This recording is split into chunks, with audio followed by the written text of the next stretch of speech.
This is a book review on edible herbs by Charles W.G. Smith, and this is published by Story Publishing. Right away, the author says herbs make all the difference, and I agree. This is the first year that I have grown an actual herb garden. This book bars no punches. Right away in the introduction, the author is quick to discuss where to plant the herbs, tending, how many plants will you need, paying special attention to the garden hun, which is right here, this little section. And a note to myself is to go watch my mint I planted. Goes in, and then finally he goes into the harvesting of the herbs. The next section talks about 26 herbs. And I like how the author devotes a few pages to each herb. Here's an example of basil.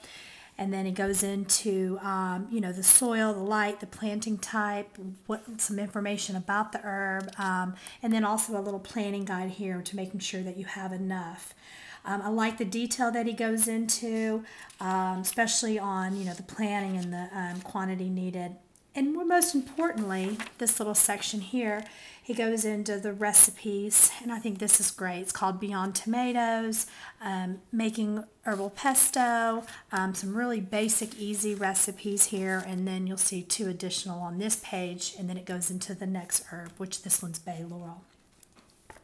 The book is also interjected with recipes, which I found throws off the flow of the book just a bit. And here's an example. Here's one on catnip, and then goes into talked about how it's a substitute for lavender, and then of course how big the pot should be. So I'm still assuming I'm reading about catnip. And then it goes in over here to saying it's good for people too.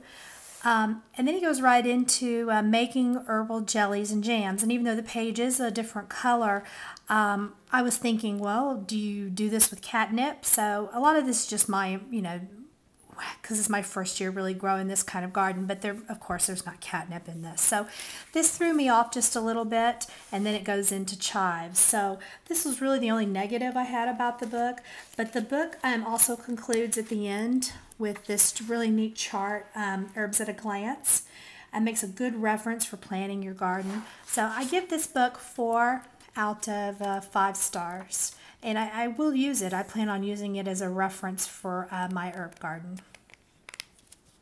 And here's the additional.